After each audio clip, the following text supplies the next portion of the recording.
प्रणाम मित्रों। परम पूज्य गुरुदेव और परम वंदनीय माता जी की सूक्ष्म उपस्थिति में आइए स्वाध्याय आरंभ करते हैं। मेरे साथ एक स्वर में बोलेंगे।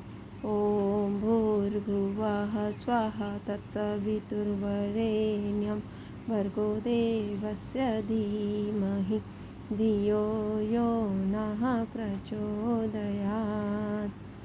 आज का विषय है महान संत गोस्वामी तुलसीदास।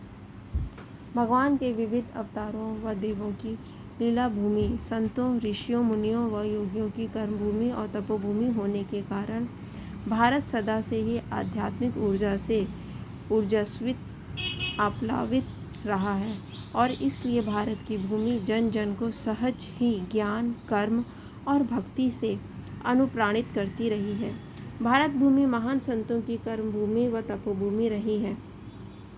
भारत के महान संतों में गोस्वामी तुलसीदास भी रहे हैं, जिनका आविर्भाव विक्रम संवत 1554 की श्रावण शुक्ल सप्तमी को उत्तर प्रदेश के बांदा जिले के राजापुर गांव में धर्मपरायण पिता आत्माराम दुबे व माता हुलसी के आंगन में हुआ था। उनके आविर्भाव को लेकर बहुत ही सुंदर कहा गया है। संवत 1554 विषय कालिंदी के तीर, श्रावण शुक्ला सप्तमी, तुलसी धरेयु शरीर। कहते हैं कि जन्म के समय तुलसीदास तनिक भी रोए नहीं और उनके मुंह में सभी 32 दांत उगे हुए थे और उनके शरीर का आकार 5 वर्ष के बालक जैसा था। वे अपने जन्म के समय रोए नहीं बल्कि राम बोले, इसलिए उनका नाम राम बोला पड़ा। उनका जन्म अभुक्त मूल नक्षत्र में हुआ था, जिसे शुभ नहीं माना जाता। इस कारण उनके माता पिता किसी अमंगल की आशंका से भयभीत थे।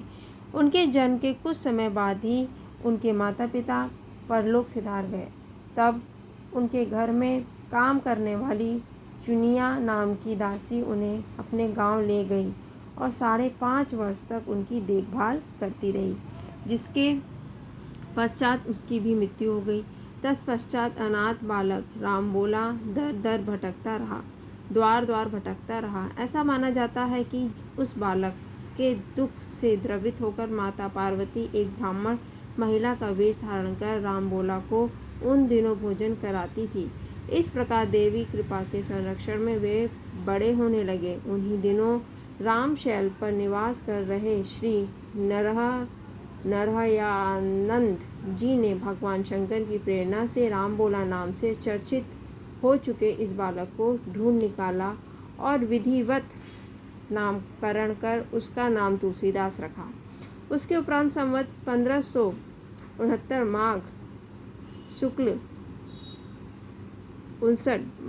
शुक्ल पंचमी को उन्होंने उसका यज्ञोपवीत संस्कार संपन्न कराया। संस्कार के समय भी बिना सिखाए ही बालक रामबोला ने गायत्री मंत्र का स्पष्ट उच्चारण किया, जिसे देखकर वहां उपस्थित सभी लोग चकित हो गए। तत्पश्चात श्री नरहयानंद नरहरि बाबा ने वैष्णवों के 5 संस्कार करके बालक को राम मंत्र की दीक्षा दी और अयोध्या में ही रहकर उसे विद्याध्ययन कराया। ज्येष्ठ शुक्ल त्रयोदशी विक्रम संवत 1583 को राजापुर से थोड़ी ही दूर यमुना के उस पार स्थित एक गांव की सुंदरी रूपवती कन्या रत्नावली के साथ उनका विवाह हुआ। कुछ समय के लिए वे काशी चले गए और वहां शेष सनातन जी के पास रहकर वेद वेदांग के अध्ययन में जुट गए। पर बाद में पत्नी की आसक्ति में वे राजापुर लौट आए और पत्नी के साथ रहने लगे। अपनी पत्नी के प्रति बहुत गहरी आसक्ति होने के कारण वे एक पल के लिए भी पत्नी से अलग नहीं रहना चाहते थे। इसीलिए जब एक दिन रत्नावली अपने भाई के साथ अपने नैहर चली गई, तब वे व्यग्र हो उठे और अपनी पत्नी से मिलने रात में ही चल दिए। वे रात्रि के अंधेरे में छिपकर अपनी ससुराल पहुँचे और पत्नी के कक्ष में पहुँच गए।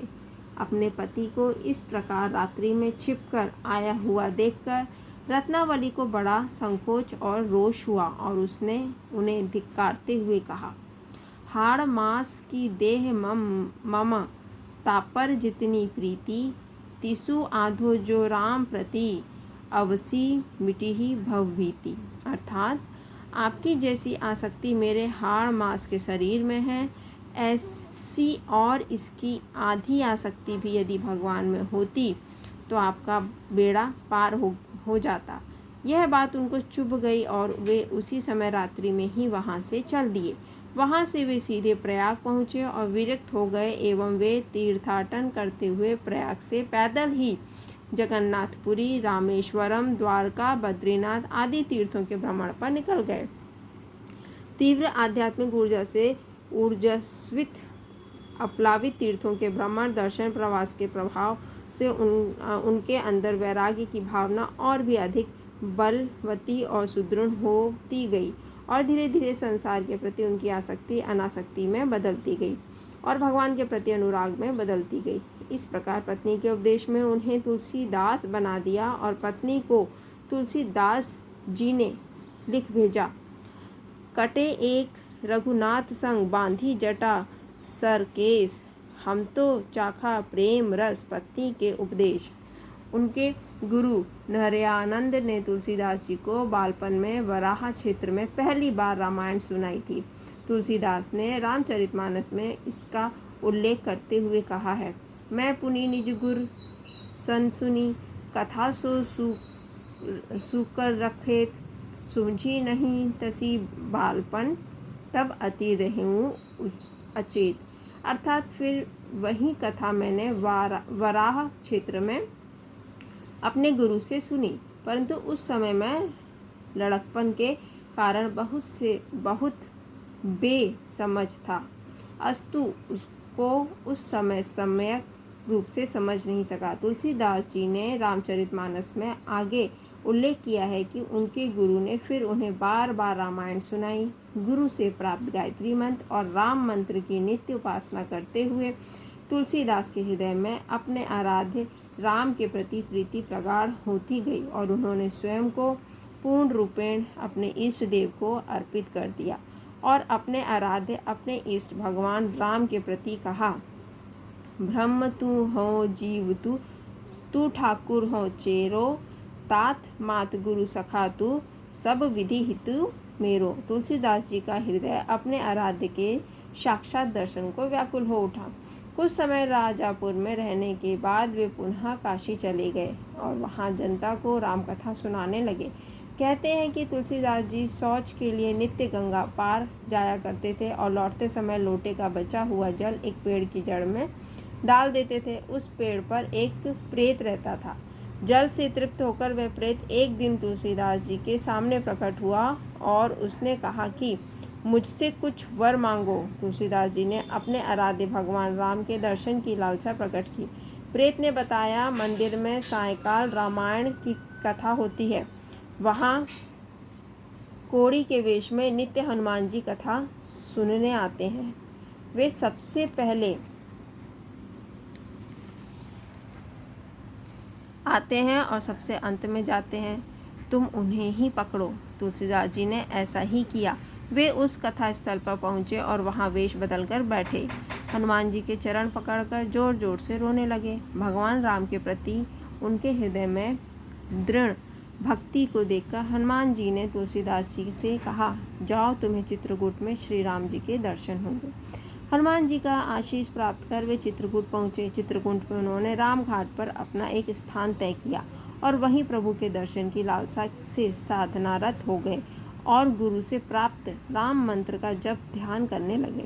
वहीं एक दिन वन में घूमते समय उन्हें घोड़े पर सवार अद्भुत छवि वाले दो सुंदर राजकुमार, एक श्याम और एक गौर, धनुष बाण लिए दिखाई पड़े। उनके दिव्य रूप को देखकर वे उन्हें देखते ही रह गए, पर उन्हें पहचान न सके। तभी हनुमान जी ने आकर पूछा, क्या तुमने कुछ देखा? हाँ, दो सुंदर राजकुमार इसी राह से अभी अभी घोड़े पर गए हैं।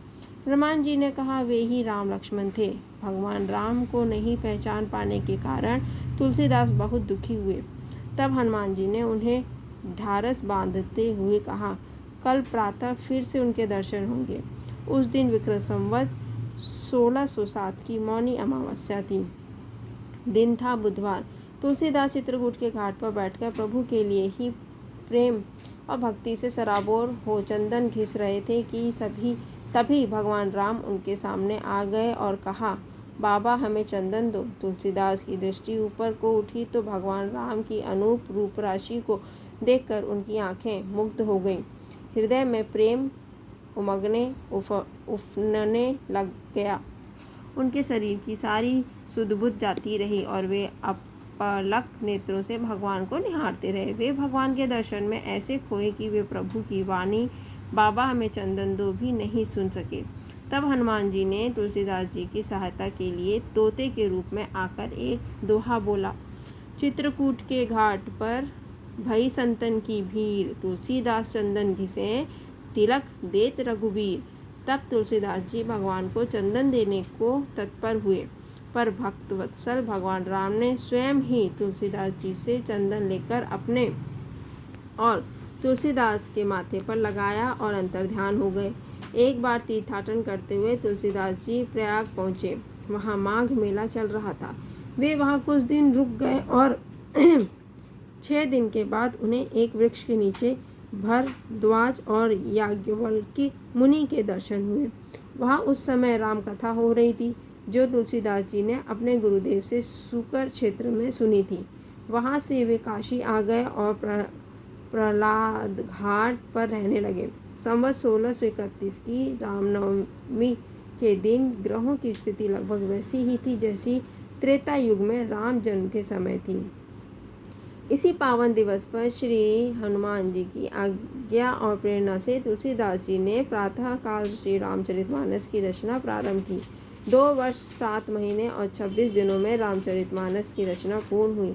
संवत 1633 में मार्गशीर्ष मास में राम विवाह के दिन रामचरितमानस के 7 कांड पूर्ण हुए।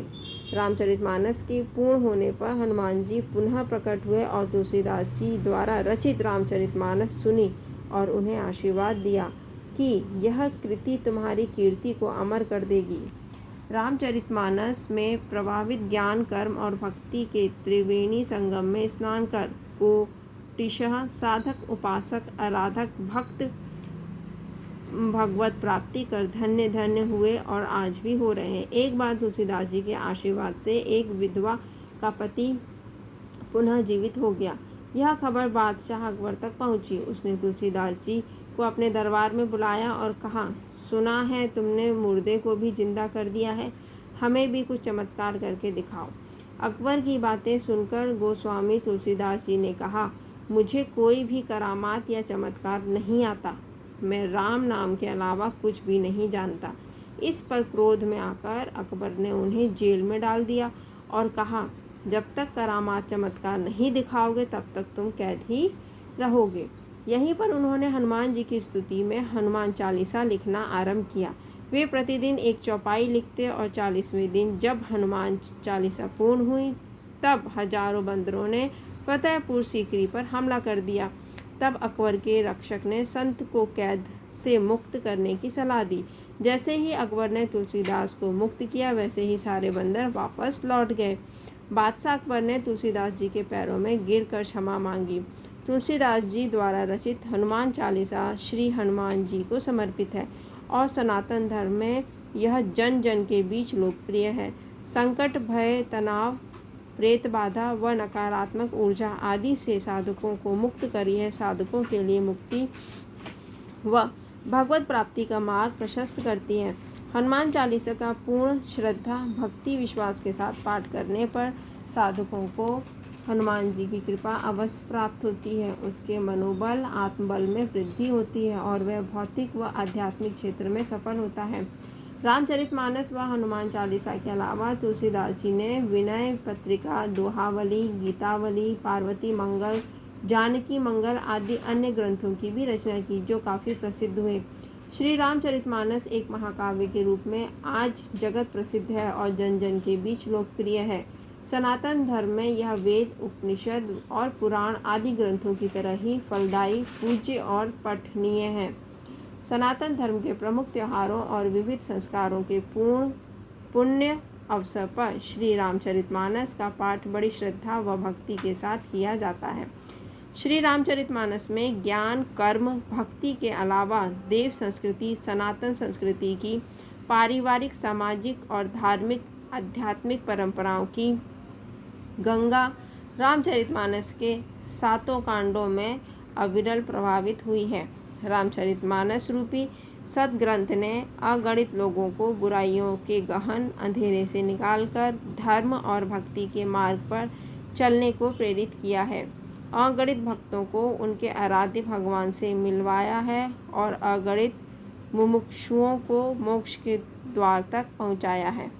तुलसीदास जी ने श्री राम भक्ति करते हुए श्री राम कथा कहते और गाते हुए शेष समय काशी में ही गुजारा और 126 वर्ष की आयु जीत कर संवत 1680 श्रावण शुक्ल सप्तमी को 80 घाट पर राम राम कहते हुए अपने शरीर का परित्याग किया। वे सदा सदा के लिए पूज्य हो गए, अमर हो गए। तुलसीदास जी के स्मरण में हर वर्ष श्रावण शुक्ल सप्तमी को तुलसी जयंती बड़े हर्षोल्लास के साथ मनाई जाती है। धन्यवाद मित्रों। ओम देहु शांति, अंतरिक्षं शांति, पृथ्वी शांति, रापः शांति, रोषधयः शांति, स्पतयः शांति, विश्वे देवाः शांति, ब्रह्म शांति, सर्वगं शांति, शांतिरेव शांतिः मा शांतिरेधि। ओम शांति शांति शांति, सर्वरिष्टु शांतिर्भवतु।